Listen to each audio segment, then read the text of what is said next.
organisms need to obtain substances from the environment. For plants, these substances are carbon dioxide and water for photosynthesis, and mineral ions which they absorb from the ground. Plants have branching shapes. This gives them a large surface areas in relation to their volumes. It means that most cells are close to the surface. Leaves are adapted to ensure that no cell is far away from the air, so carbon dioxide can simply diffuse in through the stomata and air spaces, easily reaching the photosynthesis mesosphere cells. Water comes from further away. Plants absorb water through their roots, and this water must be transported up to the leaf. The transport system that does this is made up of a tissue called xylem. Mineral ions are also transported in xylem. Plants also have a second transport system made up of a tissue called pollen.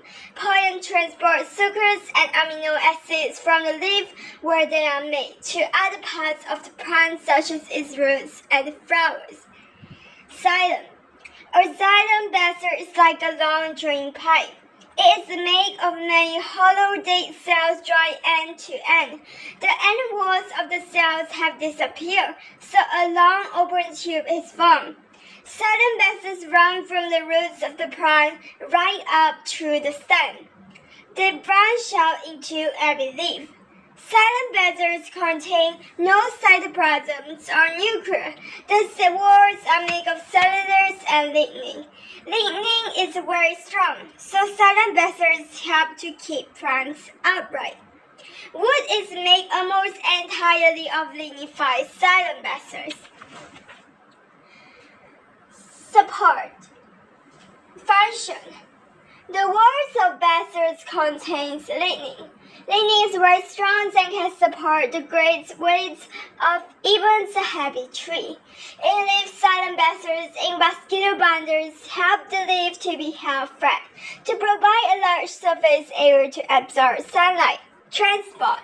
The cells are dead with no contents. There are no cross walls between the dead cells. The walls of vessels contain lignin. The diameter of the vessel is between about 15 and 200 Water can flow easily through the tube, which is why the cells are dead. There is a continuous tube for water to flow through, all the way from the roots to the leaf, which is why there are no cross walls between dead cells. Lignin is solid and makes sure the vessels stay open and do not collapse, allowing water to flow through easily, which is why it contains lignin. This is narrow enough to make sure the columns of water inside them does not break, but wide enough to allow a lot of water to flow through, which is why the diameter is between 50 and 200 Vascular bundles. Now transport of waters. Water uptake. Plants taking water from the soil through their roots. Many first, it at the very tip is a protective cap to protect the roots as it grows through the soil. The rest of the roots is covered by a layer of cells called epidermis. The root hairs are formed from some of the cells in the epidermis. There are no root hairs at the very tip of the root. They start a little way behind it. Each root hair is a long epidermal cell. Root hairs do not live for very long. As the roots grow, they get damaged by the soil particles and are replaced by new ones. The functions of root hairs is to absorb water and mineral ions from the soil. We have seen that water moves into a root hair by osmosis. The cytoplasm and cell sap inside the root hair are quite concentrated solutions. The water in the soil is normally a more dilute solutions.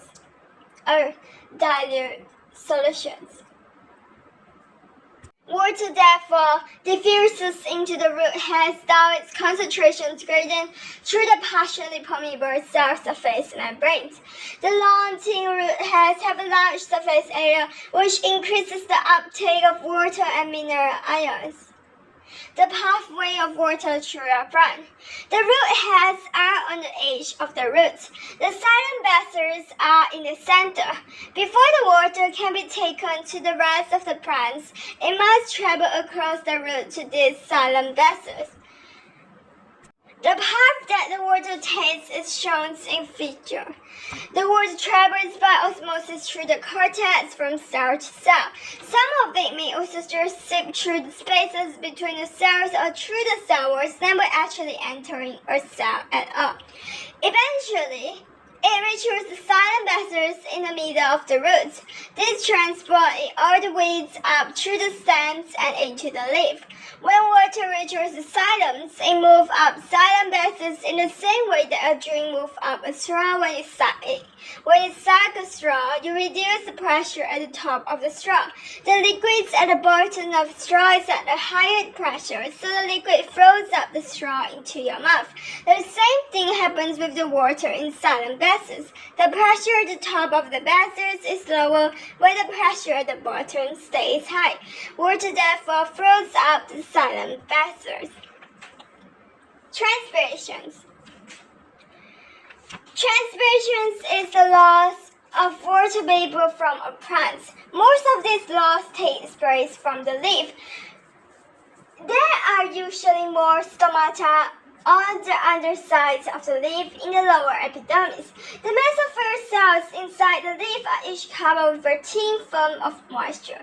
Some of this film of moisture evaporates from the cells into the air spaces. This water vapor diffuses out of the leaf through the stomata. Water from the xylem basins in a leaf then travels to the mesophyll cells by osmosis to replace it. This water vapor diffuses out of the leaf through the stomata. Water from the xylem basins in a leaf then travels to the mesophyll cells by osmosis to replace it. Water is constantly being taken from the top of the xylem basins to supply the cells in the leaf. This reduces the effective pressure at the top of the xylem basins so that water flows up them. This process is known as transpiration stream. Now, transpirations pool. The sponginess of your tissues in a plant leaf is very important in helping to keep water moving through the plants. The combined surface area of all spongy mesophyll cells is very large, and this surface is in contact with the air spaces in the leaf. Liquid water moves into the mesophyll cells from the xylem basins by osmosis. A lot of this water then evaporates from cell walls, ending up as water vapors in interconnecting air spaces, as well as seeing the water vapor that diffuses out through the stomata and into the air surrounding the leaf. The rate at which this water vapor diffuses out of the leaf is generally greatest in leaves where there are many open stomata. This constant movement of water from the xylem through the mesophyll cells into the air spaces and through the stomata into the air means that water is removed from the upper ends of the xylem masses.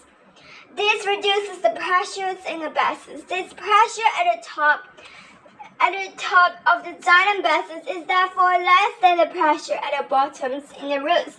This pressure difference causes water to flow outwards from higher pressure at the bottom to the lower pressures at the top. The pressure difference is called transpiration pool because it is caused by the loss of water vapor by transpiration. You can think of transpiration pool as similar to sucking a drink through a straw. As you suck at the top of the straw is greater than at the top, so the drink flows up the straw and into your mouth. The drinks in the straw and the water in the xylem can flow upwards like this because water molecules have a strong tendency to stick to each other. There's a force of attraction between them. As one water molecules move outwards, others stick with it and move out as well. The water therefore stays together as one continuous columns and does not break apart. It's not easy to measure how much water is lost from the leaf of plants. It's much easier to measure how fast the plant takes up water. The rate at which a plant takes up water depends on the rates of transpiration. The faster a plant transpires, the faster it takes up water. Conditions that affect transpiration rate. The higher the temperatures, the greater the kinetic energy of water molecules. This means that water evaporates faster from the surface of the surface cells and the water vapor diffuses out of the leaf into the air more quickly. This is the first point. Second point is on a windy day, the air around the leaf, which contains a lot of water vapor that has just diffused out of the leaf, is quickly moved away. This means that there is always a diffusion gradient for the water vapor because there's less of it outside the leaf than in the air spaces inside the leaf. So water vapor diffuses out of the leaf faster on a windy day than on a day when the air is still. Third, transpiration rate is also affected by humidity. Humidity means the moisture contents of the air. The higher the humidity, the less water vapor will diffuse out of the leaf. This is because there's not much of a diffusion gradient for the water between the air spaces inside the leaf and the wet air outside. Transpiration decreases as humidity increases. Fourth, if the temperature is high, it is windy, and the air is very dry, then transpiration will happen very quickly.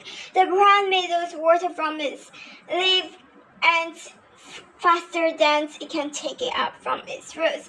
The individual cells in the plant lose so much water that they become flaccid. The tissues in the leaf are no longer supported by the turgid cells pushing outwards against each other. The leaf becomes soft and floppy. This is called wilting.